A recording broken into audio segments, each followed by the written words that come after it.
مسلما كنت وأبقى مسلما تشهد الأرض بهذا والسماء مسلما كنت وأبقى مسلما تشهد الأرض بهذا والسماء مسلما أحمل للناس الهدى.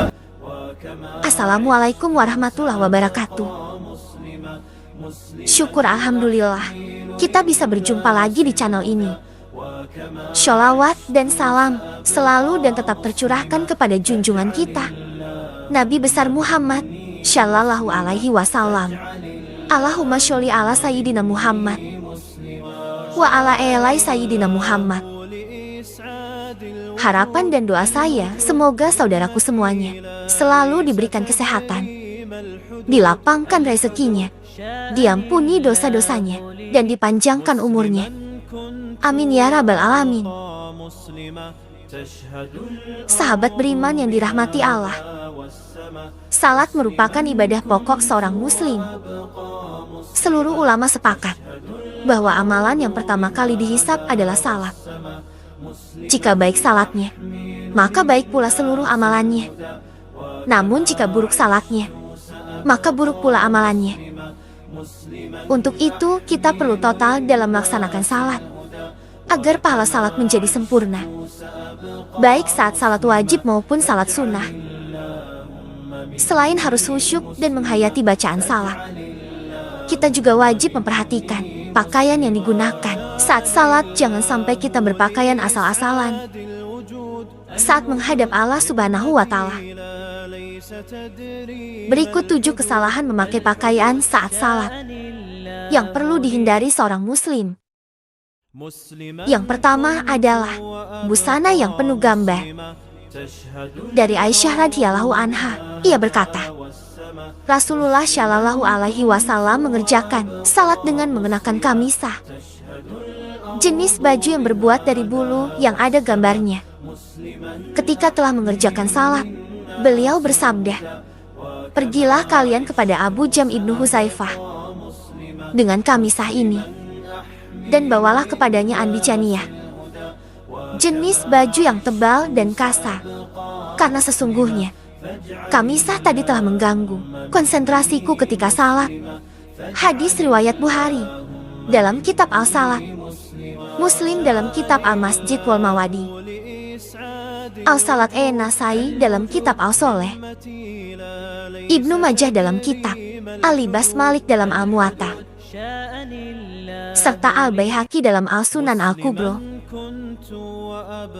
Dari Anas radhiyallahu anhu, dia berkata, dulu Aisyah memiliki kain tipis yang bergambar yang dibuat tutup atau tabir di samping rumahnya. Lantas Rasulullah Shallallahu alaihi wasallam bersabda kepadanya, "Jauhkanlah dariku, karena dia selalu tergambar dan terlintas kepadaku ketika sedang salat." Hadis riwayat Bukhari dalam kitab Al-Soleh dan kitab Al-Libas. Al-Qastolani berkata bahwa jika gambar yang ada di hadapan bisa mengganggu konsentrasi orang yang sedang salat, lebih-lebih lagi apabila gambar itu berada di pakaian saat salat. Yang kedua, sarung atau celana yang melewati mata kaki atau isbal bagi laki-laki. Isbal menurut istilah adalah melabuhkan pakaian dan membiarkannya hingga melewati batas yang ditetapkan oleh syariat Islam, baik karena sombong maupun tidak sombong.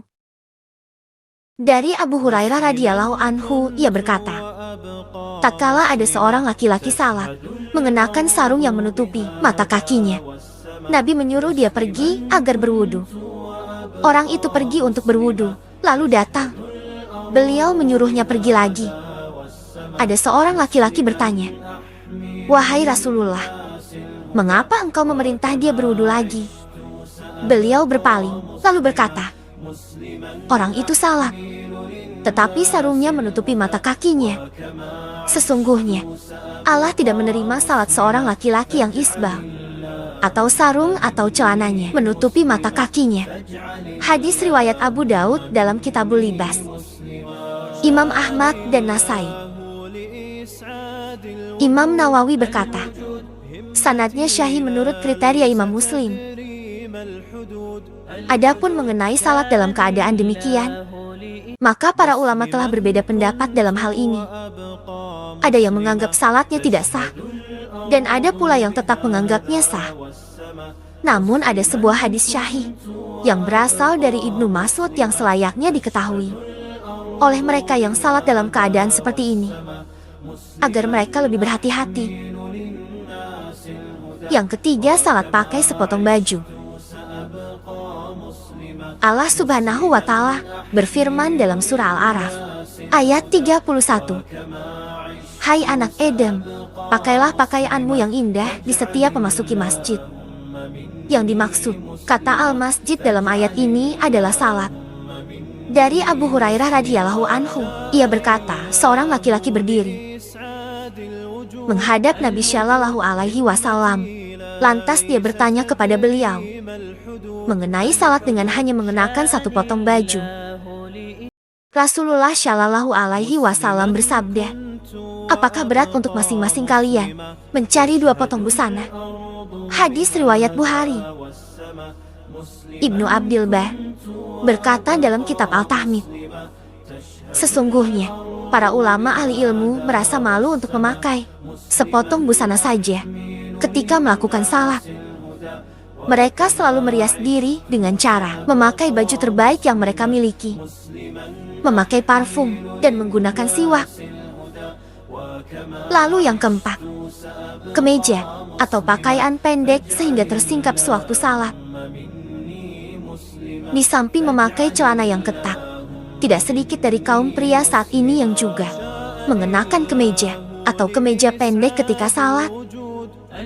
Pada saat rukuk ataupun sujud, kemeja yang semula menutup celana terangkat ke atas karena terlalu pendek. Pada waktu itulah punggung dan sebagian anggota auratnya terlihat. Jika demikian, aurat yang semula tertutup menjadi terbuka, sedangkan dia sedang rukuk atau sujud, bersimpu di hadapan Allah Subhanahu wa Ta'ala. Yang kelima, menyingsingkan lengan baju dan mengikat rambut. Di antara kesalahan yang diperbuat ketika salat adalah menyingsingkan lengan baju ketika akan memulai salat. Dari Ibnu Abbas, ia berkata bahwa Rasulullah Shallallahu Alaihi Wasallam bersabda, aku diperintahkan untuk sujud di atas 7 anggota badan dan dilarang menjadikan satu baju atau menyingsingkannya dan rambut atau menjalinnya. Hadis riwayat Imam Muslim dalam kitab Asy-Syoleh, An-Nasai dalam kitab Asy-Syoleh, Ibnu Majah dalam kitab Iqomah Asy-Syoleh, dan Ibnu Husaimah dalam kitab Asy-Syoleh. Yang keenam, kedua bahu terbuka. Dari Abu Hurairah radhiyallahu anhu berkata, Rasulullah Shallallahu Alaihi Wasallam bersabda, salah seorang dari kalian tidak boleh salat dengan satu busana yang di pundaknya tidak ada penutupnya sedikit pun. Muttafaq alaih. Kemudian yang ketujuh, baju ketat yang menggambarkan lekuk tubuh. Rasulullah ketika melihat Jabir bin Abdullah datang kepadanya malam hari lalu, dia salat malam bersamanya. Sedangkan waktu itu dia hanya menyelimutkan pakaian yang sempit sehingga membentuk semua tubuhnya. Beliau menasehati, jika pakaian itu sempit, jadikanlah sarung atau ikatkan kainmu mulai di atas perut sampai ke bawah. Jika kainmu luas sekali, maka selimutkan ke seluruh anggota badan. Hadis riwayat Bukhari dalam kitab Musolah. Dalam kitab Alum, Imam Syafi'i berkata, jika orang salat memakai baju tipis sehingga kelihatan kulitnya, maka tidak sah salatnya. Syekh Al-Albani berkata bahwa celana ketat itu mendatangkan 2 macam musibah. Musibah pertama adalah bahwa orang yang memakainya menyerupai orang-orang kafir.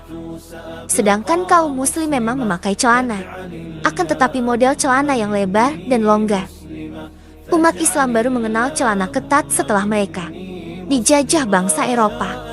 Pengaruh buruk itulah yang diwariskan oleh kaum penjajah kepada umat Islam. Musibah kedua, celana ketat menyebabkan bentuk aurat terlihat dengan jelas. Memang benar bahwa aurat pria adalah anggota badan antara pusar dan lutut. Namun seorang hamba yang sedang melakukan salat dituntut untuk berbuat lebih dari ketentuan yang telah ditetapkan oleh syariat. Tidak pantas dia melakukan maksiat kepada Allah ketika sedang sujud bersimpu di hadapannya. Ketika dia mengenakan celana ketat, maka kedua pantatnya akan terbentuk dengan jelas. Bahkan lebih dari itu, bagian tubuh yang membelah keduanya juga terlihat nyata. Komite Tetap Pembahasan Masalah Ilmiah dan Fatwa Saudi Arabia, semacam MUI di Indonesia, menjawab pertanyaan mengenai hukum Islam tentang salat memakai celana. Jawaban yang dirumuskan adalah sebagai berikut. Jika pakaian tersebut tidak menyebabkan aurat terbentuk dengan jelas, karena modelnya longgar dan tidak bersifat transparan, sehingga anggota aurat tidak bisa dilihat dari arah belakang, maka boleh dipakai ketika salat. Namun apabila busana itu terbuat dari bahan yang tipis, sehingga memungkinkan aurat yang memakai dilihat dari belakang, maka salat yang dikerjakan batal hukumnya. Jika sifat busana yang dipakai hanya mempertajam atau memperjelas bentuk aurat saja, maka makruh mengenakan busana tersebut ketika salat, terkecuali jika tidak ada busana lain yang dapat dikenakan walahwalam bisyawab. Demikian yang bisa saya bagikan. Semoga bermanfaat untuk kita semua. Amin ya rabbal alamin. Assalamualaikum warahmatullahi wabarakatuh. همتي لا ليس تدري ما الحدود شاءني الله